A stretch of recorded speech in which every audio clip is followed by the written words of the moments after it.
Conversation is sacred. It is for the woman who is carrying grief that does not seem to be lessened with time and is finally ready to be met in it instead of asked to just move past it. So I am joined by Mercedes Medina, also known as Merci. She's a grief practitioner, a trauma-informed hypnotherapist, a death doula, and founder of Mourning House, a space for those learning how to live alongside their grief. So after losing her father to suicide at 18, Mercy came to understand grief not as a season to survive, but as a lifelong relationship that reshapes every part of life, time, and time again. So through grief support, hypnotherapy, somatic practices, death work, and grief circles, Mercy helps people face their grief in an open, honest, unmasked way, making the room for the ugly and complicated parts that the world wants us to hide. So today we are diving into grief as a lifelong relationship, the subconscious mind and the patterns we cannot seem to break, and the unique layered work of losing a father to suicide, a loss I share with Mercy, and one that bonds this conversation in a way I could have not planned. So we are talking about how to build a beautiful, meaningful life alongside the loss, not in spite of it. So this conversation is going to be tender, holy, and so deeply needed. So Mercy, I'm so honored to have you here today. Thank you so much for having Well, me. before we dive into my questions that I know my audience is going to love, I would love for you to share just kind of a quick elevator speech too of how you got into these workings. I mean, obviously you have a, huge life event, but just kind of your journey.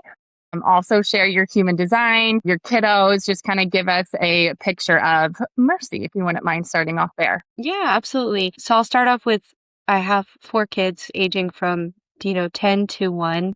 So we're all over the board as far as, being in mom life and full-time mom mode while also working for corporate. And then I do have Morning House. As far as how Morning House started and the reason I started Morning House is, like you mentioned, I lost my dad to suicide at 18. But prior to that, I experienced a lot of loss growing up. On my mom's side, her parents actually died in a car or train crash when she was 5, leaving behind 11 kids. And so that grief and that trauma has been in my life at a very young age. So death is around all of us, right? But I just feel the relationship that I've had with death has been very intimate from a very young age. And it wasn't until I lost my dad, that relationship with my grief has just dramatically changed over the past 10 years. And I say 10 because even though he's been gone for longer, it's taken me, a while to learn the evolution of grief, to understand that, hey, what I'm experiencing right now, this is actually grief. It's not just sadness like we're told. So I really leaned into, okay, what does it mean to accept this grief as part of who I am now and not something that I run away from? So that's what I've been trying to do with Morning House, is to open the conversation of grief and all the reasons we grieve and all the ways that we express our grief. So yeah, that would be the shortened version of all that I could go into. Well, let's dive in just a layer deeper. So I want to know, you obviously teach that grief is not a season to survive or just get past, but it is a lifelong relationship that ultimately reshapes every part of your life over and over and over. So that reframe alone is, I think, just radical, because most of the world keeps asking us, when we're going to move on or, be okay again. And so can you walk us through what it actually looks like to be in a relationship with grief and not at war with it, not hiding from it, or not performing, healing for others? So I'll have to start by saying I lost my dad 18 years ago. Out of those 18 years, it probably took me 15 to actually verbalize how he passed. And for several reasons, I didn't want people to feel sorry for me. And then I also hated the questions, the follow-up questions of why or how, or, those things are so, I open myself to the discussion, but I think there's a lack of understanding how to ask certain questions.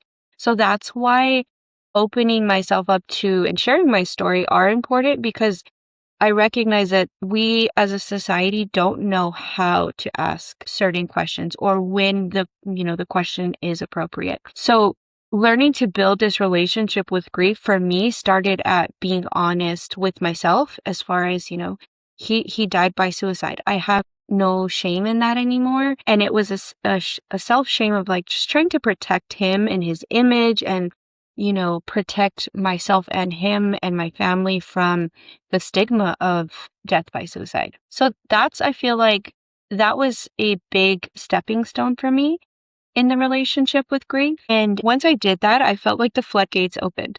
There was things that I had completely blocked out of my mind and my memory because I just avoided it for so long. And so when I opened that door, I realized, okay, everything's coming out now. And learning to accept that when it came in, letting myself feel how I felt, regardless of how my grief wanted to express itself, has also been very helpful. As a society, we're taught that grief is sadness. We're never taught that grief is also anger. Grief is feeling, apathetic. Grief can feel like depression. Grief can be and show up in so many different ways that is not just sadness. So allowing myself to express all of those feelings, especially the anger. I had such a complicated situation or, relationship with my anger towards my dad, towards the situation. And I would spiral through anger and then guilt. I feel guilty for being angry at somebody who was struggling so much so that he decided to leave this earth. And then I feel like this terrible person who could not understand the depth of his own grief and his mental health. Like that alone killed me. How can I be angry at somebody who was suffering? And then I'd get angry at myself. So it was this vicious cycle until I got to the point that I said, you can live in this world of both. You can be this angry and still have so much love, so much compassion. And it's not that you're angry at him, but even if you are, allow it to come through. And I noticed that the more I allowed myself to be honest without trying to reframe in the moment, I would end up, full circle and come back with more love and just more compassion. And that anger would ease up. So I have noticed that has been the biggest catalyst, is allowing myself the full expression without trying to tone it down, without trying to censor myself. Really just fully embody the way the grief wants to be expressed. You're bringing up so many emotions for myself. I have felt the same exact way. And I feel like even I'm 5 years, almost 5 years in, and I don't know if you feel like this, but every day I still have to make a decision. Like, which one am I going to show up as? Am I going to show up with anger today, or I'm going to show up with, compassion? And every day is, different. And I think that allowing yourself to feel, though, is like such a big indicator. Like you had mentioned, like people and, the moms, listening, everybody's lost someone. And, there's a question that I was, always circling, wondering like, why am I still, grieving? Like what, it's been, almost 5 years. I try to gently remind them that this timeline, there's no timeline for grief. There's no timeline for the loss. There's no timeline for how quickly we should get over or move on. The truth is it doesn't exist. That's something that society has told us that we have to follow. But it's funny that to some level, each of us will experience a significant loss. And we're told, you have 3 days of bereavement. Okay, it's been a year now. You should move on. But everybody, all of us behind closed doors are dealing with that same story that we're told and trying to wrap our brains around why we haven't moved on when, this significant amount of time has passed. But the truth is that that's so far out the window. Like, what's wrong with me? Why am I not over it? We've all dealt with it so differently. And I think just like accepting everybody for how they grieve and how long they grieve. Could you identify like where that anger like really stemmed from? And like what belief did you have to, really confront, to get to that neutrality? I fully believe that that 18-year-old, whatever was supposed to be in her future, that version of me died right alongside with him. And so the grief of that, of what my life should have looked like, I have anger towards that. But then I look at the life I have now and the kids that I have and my partner, and how could I ever be mad at a future that I didn't know? And, I knew what I wanted. I knew certain things that I wanted to accomplish that I didn't, that died with that dream. But I would never trade what I have now. I can't imagine a life where we're not together. I can't imagine not being here for them. I got to the point where I stopped asking why, because it's not something that I'm supposed to know or to understand. And learning to accept that, I think, has been the hardest in my journey. Releasing the need to know why and just trying to come more from a place of compassion and understanding that multiple truths are valid and present. All these things can be true. That was so good. I've never really reflected on, grief like that. Is like a part of me definitely died with my dad.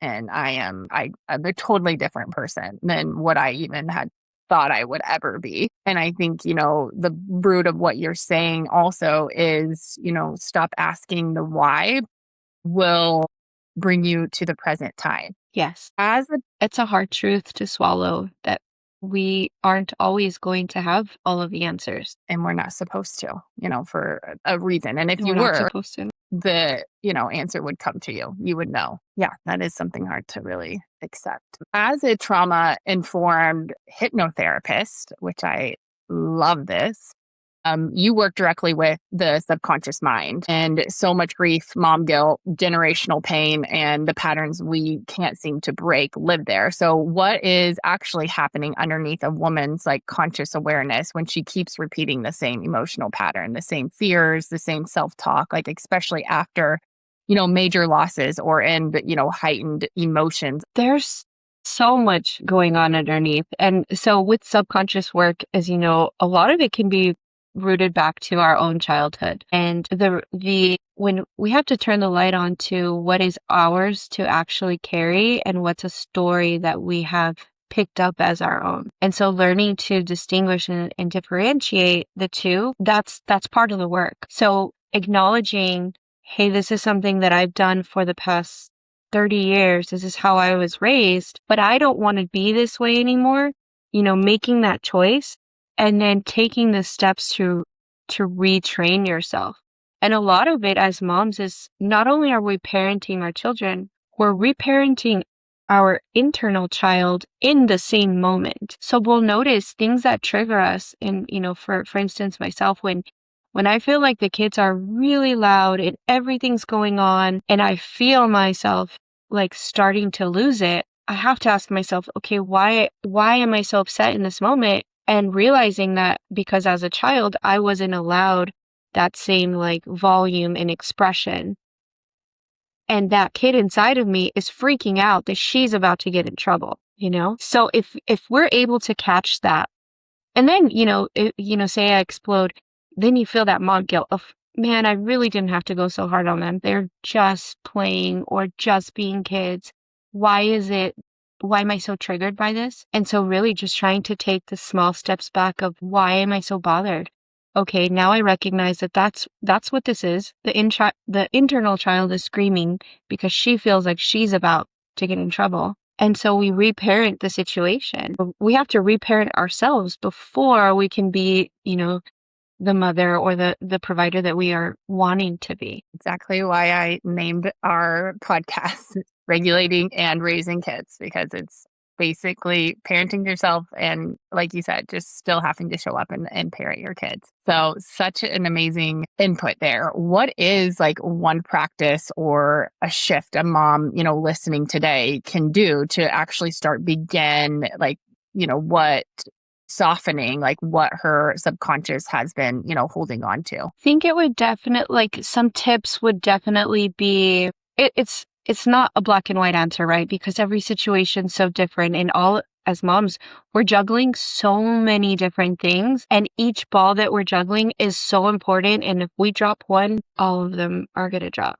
So I think taking small steps and not trying to rechange everything in one sweep is so important because we have to allow ourselves grace. We have to give ourselves grace. And so I would say the best thing or the best way to start to reprogram our subconscious mind is to try to catch ourselves in the moment of thought. So when you feel that sensation of like overwhelm, breathe into it and, okay, what's going on? This is me. This is a me thing, not a them thing. And so separating ourselves from the situation and from the environment, I think is really critical. And I also don't think that we give ourselves enough break time. So like go into the restroom for 5 seconds, take a breath. And then when we're talking to our kids, I found like leveling yourself with them, eye contact, rather than looking down at them, is a reminder of how small they are. They're looking up to us, their little voices. I try to hear their little voices in my head. They're not out here trying to make our lives, more intense or whatever is going on. We're that space for them. So putting ourselves back into that small version, I think really brings us back into the moment of, okay, what do you need? How can I protect you? How can I help you? What are we trying to learn, in this situation? And that's really helpful for our subconscious because we're helping, again, that inner child. That's the self-care that we need more of. Like not, shopping trips, not wine outings. Like we just need 5-second breath work in the bathroom. Like that is the self-care that we truly need as moms. Yeah. And honestly, one thing that I have found helpful with my older daughters, and of course this is all age appropriate, is being honest with them. Hey, you know what? I am like on the edge right now. I need a moment to myself. Or what you're doing in this moment is really upsetting to me. And I need you to help me scale it back a bit so that I can re-regulate and try to figure out like internally why I'm so upset in this moment or why I'm so overwhelmed. So sharing that with them too. And then that way they in turn, when they are experiencing their own turmoil, their own chaos, they can say, hey, my mom used to tell me she needs to take a moment. So that's what I'm going to do in this moment is take a moment. And they pick up so quickly, when my 2 older girls are having a disagreement, I hear the way they speak to each other and I'll hear them say, you know what, I just need a moment to think real quick, or I need a moment to feel, this big emotion real quick. I think honesty is like so crucial. And even for myself, like, when I snap, like, I'm like, hey, sorry, I apologize to my kids. Like, hey, sorry, I snapped at you earlier. Like I was feeling this way. And one thing I want you to know is that I'm working on, regulating my emotions whenever those situations come up. And I think like that has been like so amazing for my daughter and I's relationship because she also struggles with, similar emotions that I have, which your children are a reflection of your own emotions. So that was a very much so, goal moment as well once I learned that. But I think just like showing them like you're a real human being, like you make mistakes, but you're working on getting better. And I think like the turmoil starts whenever the change doesn't happen. But I think it just is like a layer of accountability. Like you don't want to let your kids down, you know what I mean? And you want to, teach them that, it's okay to not be perfect, but also bringing awareness to your emotions and, trying to better yourself, I think is the whole message. Yes. And you're building, I think when we allow ourselves to have these conversations with our children and we're the first to apologize for, overreacting or, blowing up, it's so important that we rebuild that trust and we keep that trust with our children from a young age, because then they're also learning in real time how to handle conflict resolution and how to communicate better with each other.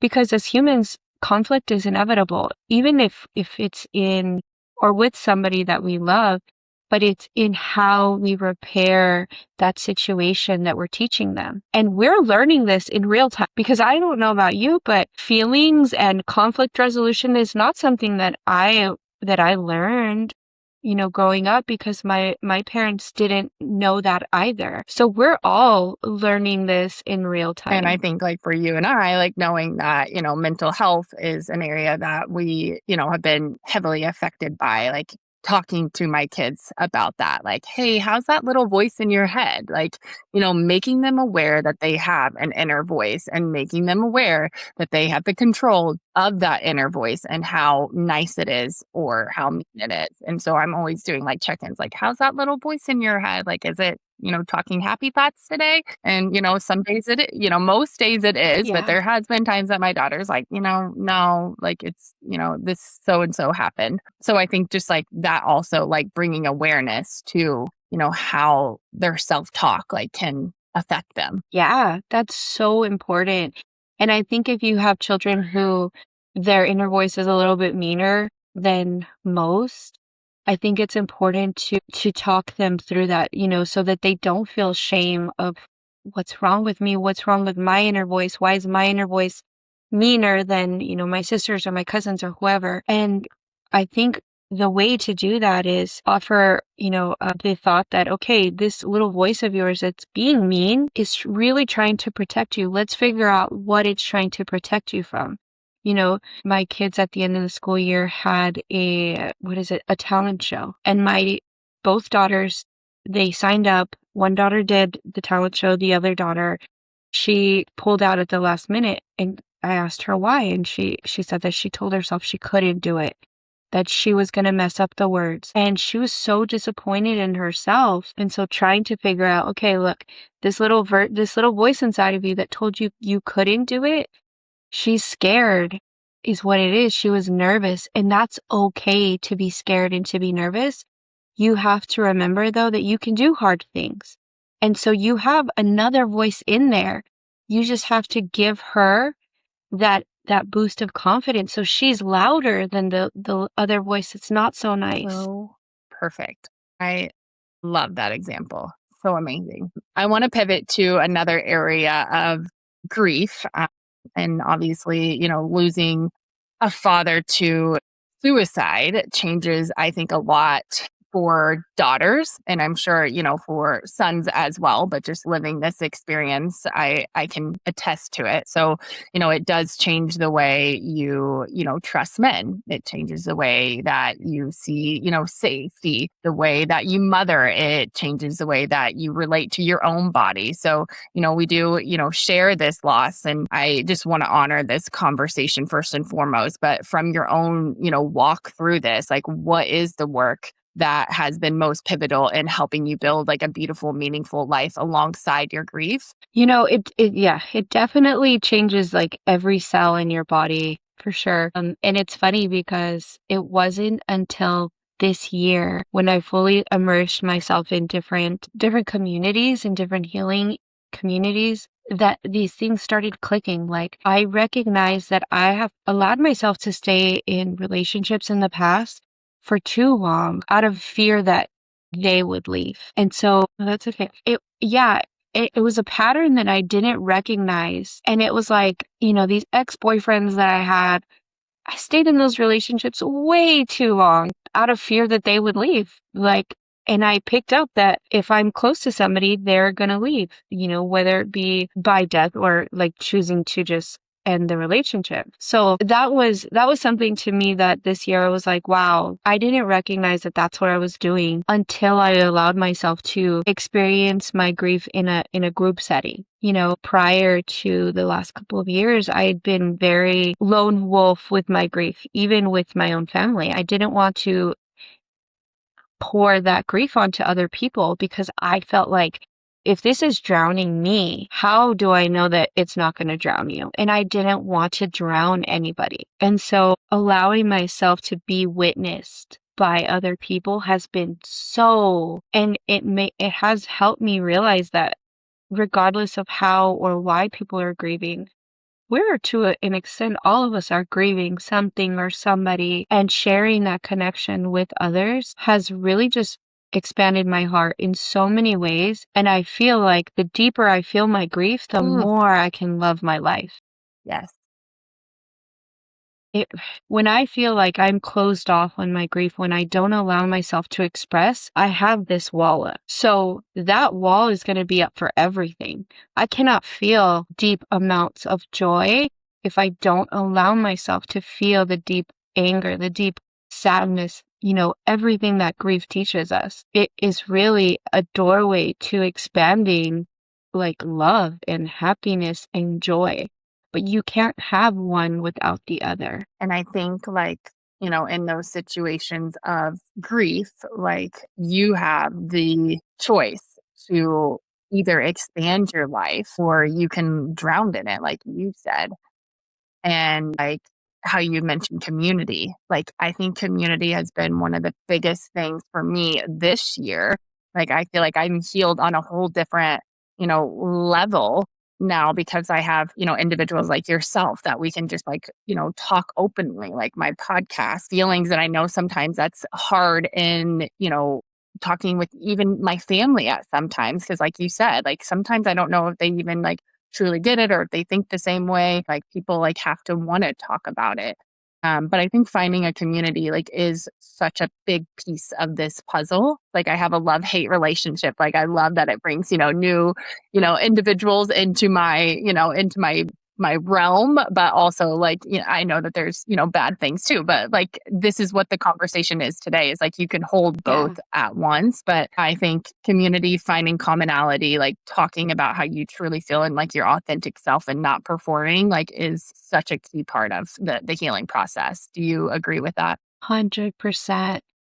I agree that the internet and social media, it has its downfalls, but the upside to it is the truth is there are so many beautifully hearted people that are here to witness and not shame, not judge, not try to rush you through your your process, however you're feeling. There's people who will just sit with you and listen and not try to offer a solution. And I think exploring different like modalities like hypnotherapy or I've done talk therapy and like I loved it. It has a time and place, but I realized like it only brought me to a certain threshold. So like I went into Reiki. I did some hypnotherapy. I did, EF tapping. I've done, multiple modalities. And I think every time, like each one has brought a little bit of something, but I also like made the choice of like, well, that one didn't feel right. I'm not going to go that direction. Like be an exploratory because again, like everybody heals differently, but I just want to promote like, don't always think, talk therapy is the only direction out there for, healing grief. Like get curious with what else is out there because it's been so cool to learn about different, modalities. So Yeah, picking and choosing what works for you, I think is so important. So yes, there are so many grief experts out there and healing experts, but there's no one way that's going to work for everybody. That's just not it. So going out and exploring the different modalities and picking up things that you enjoy doing just for the satisfaction of it is so important. what brings you joy too is also part of the healing. It really is. That our inner child is begging for more play. And our mom brains are like, well, there's no time for that because I have to do the dishes or the laundry, or those things are still going to be there. If you give yourself 5 minutes to go outside or play with the Play-Doh, your mood is going to instantly boost in ways that nothing else could have helped you do. So finding a moment to play, finding a moment to color. I host grief circles and I try to do activities with the circles. So I had one last week where we did a collage while we're sharing in our grief. And who would have thought like just cutting through magazines and taping and gluing can bring so much happiness with such a heavy conversation, but it's that duality of both. Like the reality is both exist in your life.